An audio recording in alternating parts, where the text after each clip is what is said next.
सबसे पहले तो मैं हमारे शास्त्रा उसी प्रकार उनका अनुशासन और इस अनुशासन में अनुशासित हो रहे सभी श्रावक वर्ग मेरे उपचार जिनके कारण से दीक्षा प्राप्त हुई उपसंपदा प्राप्त हुई है निबंधन और मेरे सभी आचार्य और कल्याण के प्रति मैं कामना करूँ। तो हम सभी भगवान के शासन में श्रावक कहलाते हैं।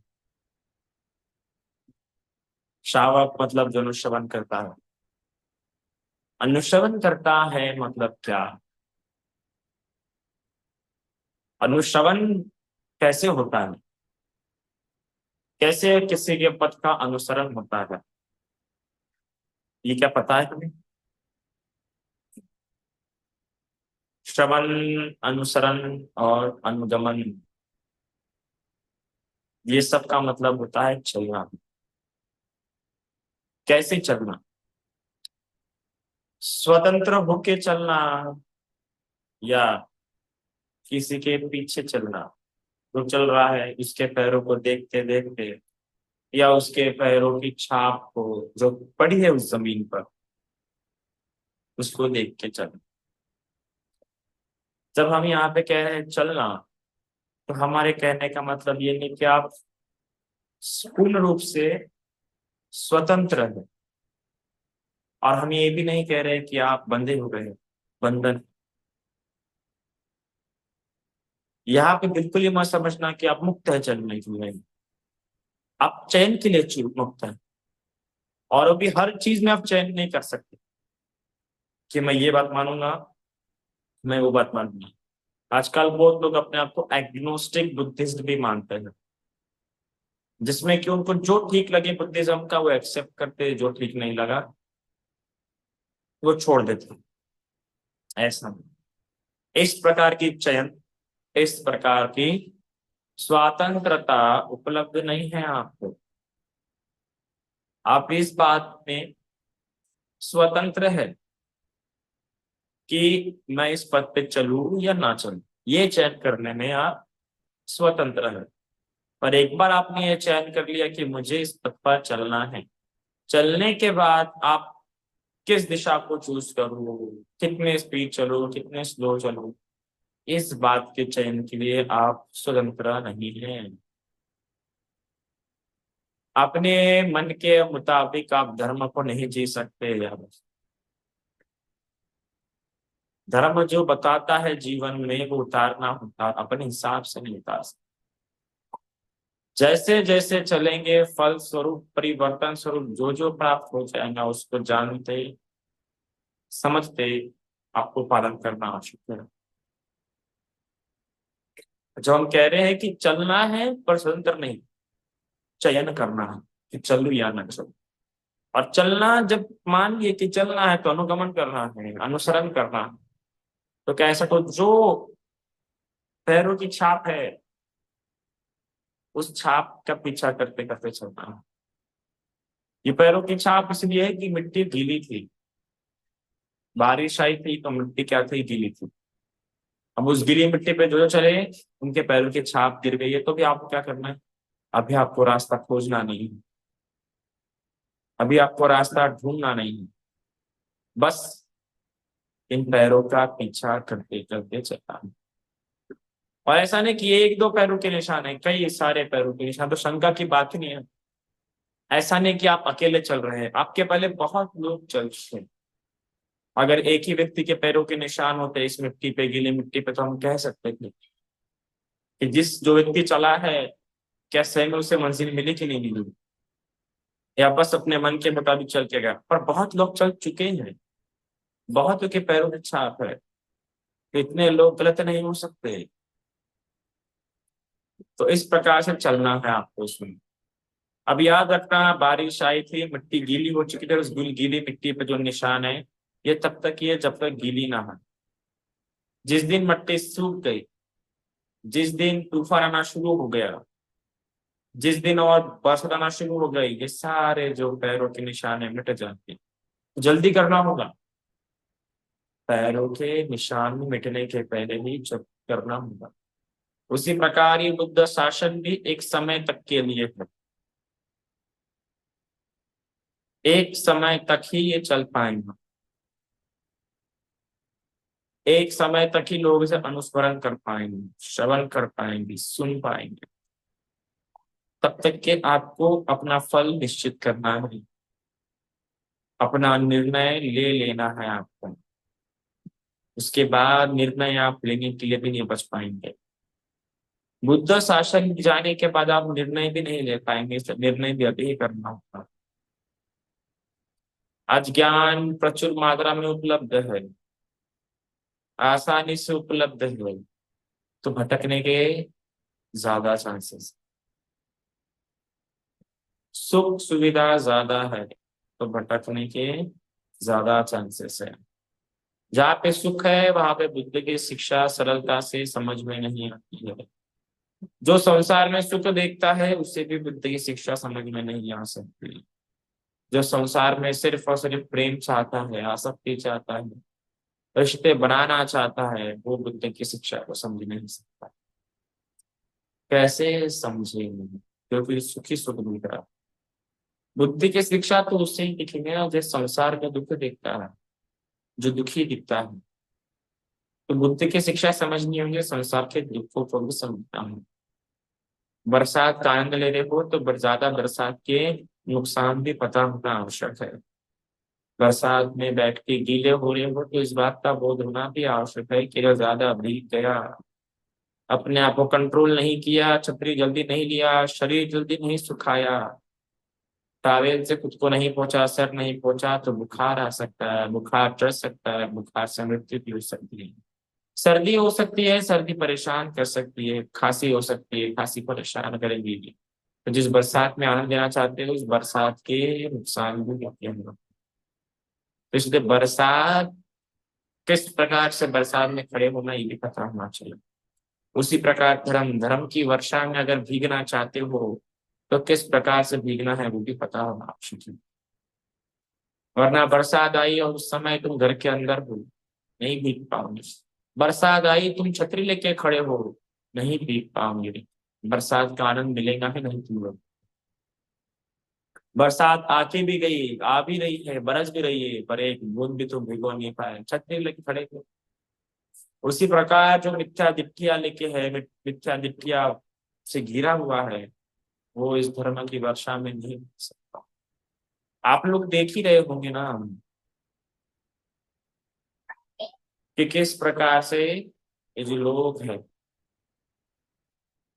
कितने ही लोग हैं आपके घर के आस पड़ोस में, आपके मोहल्ले में, आपके इलाके में कितने लोग होंगे। कितने परिवार धर्म सुनना चाहते हैं, कितने परिवार के साथ धर्म चर्चा करना चाहते हैं, कितने परिवार एक साथ आके एक साथ मिलकर दान करते हैं, कितने परिवार ये मिलकर ठहराते कि आज अष्टमी अमावस्या पूर्णिमा चलो बिहार तक उपवास भी रखते थे। चलो सुबह सुबह उठ के चांद को देखते, 5 बजे उठ के चांद को देखते और ग्रहण करते उपवास मिलके।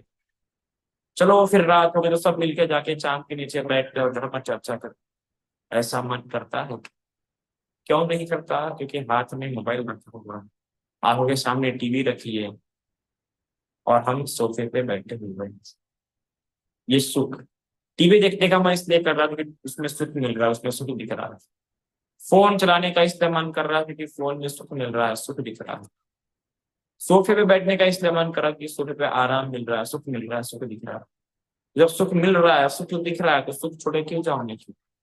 जो इंसान क्षणिक सुख में सुखी होता है, आनंदित होता है, खुश होता है, वो क्यों बड़े सुखों की तरफ जा रहे हैं? वो क्यों उनकी कामना करे? उसमें क्यों उसकी प्यास हो? नहीं हो सकती। क्षणिक सुख में जीने वाला व्यक्ति निर्वाण की आशा नहीं करेंगे। वो कहेगा यही है ना, ये जीवन जी लो जो जीना है, और ये मिथ्या दृष्टि वाला है। ऐसा मिथ्या दृष्टि वाला व्यक्ति बरसात में खड़ा है पर छतरी लेके, कामना करता है कि बरसात की बरसात से वो भीग जाए, पर भीग नहीं पाएगा, पूरी छतरी है। और ये बात भी उसे नहीं समझ में आती है कि अगर मैं इस बारिश में भीगना चाहता हूँ तो छतरी हटानी पड़ेगी, छतरी बंद करनी पड़ेगी। ये छोटी बात भी वो व्यक्ति समझ नहीं पाता जो मिथ्या दृष्टि में घिरा होता है, जो मिथ्या दृष्टि में पड़ा होता है। शासन में भी कई लोग भिन्न भिन्न मिथ्या दृष्टि में पड़े हुए हैं। जो किसी को बुद्ध धम्म संघ से श्रेष्ठ दिखता है, श्रेष्ठ समझता है, वो कभी भी संदेह दीक्षित नहीं हो सकता, बिल्कुल भी नहीं हो सकता। जिसको श्री बुद्ध धम्म संघ दिखता है अपनी मुक्ति के लिए, अपने सुख के लिए, अपने आनंद के लिए, वही व्यक्ति मुक्त हो सकता है। क्योंकि और भी कई सारे लोग उपलब्ध है जो आपकी दुख दूर कर सकते हैं, याद रखना। बाबा से लेकर कई सारे जादू टोना वगैरह तक, कर्म कांडों तक मौजूद है जो आपको क्षणिक सुख दे सकते हैं। और विश्व में ज्यादातर जो धर्म है, ज्यादातर जो शिक्षा है, क्षणिक सुख की बात कर रहे हैं। क्षणिक सुख की इसलिए बात कर रहे हैं क्योंकि कोई अनित्यता को, अनात्मता को समझ नहीं पा रहा है। याद रखना, जहाँ कर्मकांड है वहां क्षणिक सुख है। जहाँ कर्मकांड है वहां क्षणिक सुख है। और जो क्षणिक सुख सुखा रहे हैं वो कभी निर्वाण नहीं सिखा सकता। निर्वाण से वही व्यक्ति सिखा सकता है जो आपको अनित्यता सिखाता है, जो आपको अनात्मता सिखाता। जो व्यक्ति अनित्यता का बोध कर चुका है, अनात्मता का बोध कर चुका है, जिसको सब कुछ अनात्म दिखता है, नित्य दिखता है, वो व्यक्ति निर्वाण की मांग करता है, निर्वाण की ओर जाना चाहता है। तो इसलिए भगवान की शिक्षा में, अगर आप क्षणिक सुख से उठना चाहते हैं, अगर आपको लगता है कि आप क्षणिक सुख में गिरे हैं, तो क्षणिक सुख को समझो कि ये क्षणिक है। आप क्षणिक सुख को क्षणिक नहीं समझते, आप क्षणिक सुख को सुख समझते हैं, सिर्फ और सिर्फ। यही तो अंतर है देखने में, यही तो अंतर है संपर्जन्य में। शासन में, बुद्ध शासन में तपने वाले व्यक्ति में जो निर्वाण से लागाई फटाफट सगुणगामी अनागामी होना चाहता है, वो क्षणिक सुख को क्षणिक सुख के रूप में ही देखता है। उसे लगता है कि जो सुख है वो क्षणिक है। पर जो इस शासन में नहीं देखता कि कैसा अनित्य संसार है, वो क्षणिक नहीं देख पाता, सुख देख लेता है। कितना देख, मतलब छोटी बात नहीं देख पा रहे, तो कितना अंतर हो रहा है। छोटी बात के आधार पर हमें शासन के गंभीरता को, शासन के महत्वता को समझ नहीं पा रहा। सिर्फ छोटी सी बात है, एक शब्द है वो क्षणिक, कि मैं जो सुख देख रहा हूँ वो क्षणिक है। किसी को रिश्तों में प्रेम आ जाता है, किसी को वस्तुओं में प्रेम आ जाता है, किसी को व्यक्तियों में प्रेम आ जाता है, किसी को धन संपत्ति में प्रेम आ जाता है, किसी को खुद से प्रेम हो जाता है। और प्रेम किससे भी हो, क्षणिक होने के कारण से जिससे प्रेम हुआ है उसको जाना। और फिर यहाँ पे क्षणिक सुख ना समझने के कारण सिर्फ सुख समझा है, इसलिए व्यक्ति क्या कर रहा है, प्रेम कर रहा है। बचना है तो सिर्फ एक चीज से बचना है, वो है इस भूल भुलैया, इस मिराज से कि सुख है। सुख है पर क्षणिक है, सुख है पर वो भी जाने वाला है। छोटी सी बात तो समझनी है पर नहीं समझ, क्यों नहीं समझ रहे? क्यों? क्योंकि हमें आनंद आता है, हमारा मन लगता है। इसलिए बुद्ध जब भी कहते थे तो कहते कि बच्चों, भिक्षुओं, कान खोल के सुनो, इधर मन झुकाओ, सिर्फ सुनना ही नहीं तो मन झुकाओ इन बातों के प्रति। हम कई बार कुछ जगहों पे ये सुन के बैठे थे कि अरे वही बताएंगे, कभी वही सुनाएंगे, यही तो है सब कुछ दिया हुआ। ये कभी भी सोच के नहीं बैठना है धर्म सुनने, धर्म सुनने के लिए बैठो तो इसलिए बैठो कि बस स्पर्श करना है, धर्म रस को चखना है, यह सोच के व्यक्ति ने बैठना चाहिए। तो बैठो, इस प्रकार से बैठो कि धर्म में आनंद आ, इस प्रकार से बैठो, इस प्रकार श्रवण करो, इस प्रकार से अनुसरण करो, अनुगमन करो कि स्वयं के गलतियां दिखे, लगे कि मैं, और लगे ऐसी बात होनी चाहिए। तो धर्म अनुसरण होता है, धर्म अनुगमन होता है।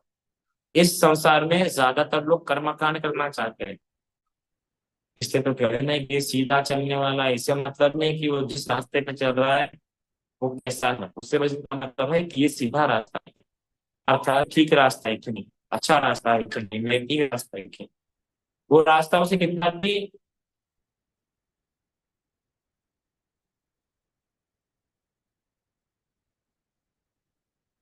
वो रास्ता उसे कितना भी सुख क्यों ना दे, वो रास्ता उसे कितना भी सुख क्यों ना दे, उसे मतलब नहीं। कई बार धर्म धारण करते करते बातें छूट जाती है, आपको मतलब इससे नहीं होना चाहिए कि रास्ता कितना सुखी है, रास्ता कितना अच्छा है, रास्ता कितना सुंदर है। आपको मतलब इससे होना चाहिए कि रास्ता कितना सीधा है, उजूपटी पन्नो है, न्याय पटी पन्नो है। रास्ते के प्रति ये विचार करना है, क्योंकि जैसा रास्ता रहना वह संघ माना जाए। चोरी का रास्ता अपना छोड़ कर डाल, भगवान का रास्ता अपनाओगे तो भगवान का संग रखेंगे। जैसे चोरी चोर का संग बराबर उसी रास्ते पे खड़ा रहता है जहाँ पे चोरी हो सके, जहाँ पे चोरी कर सके।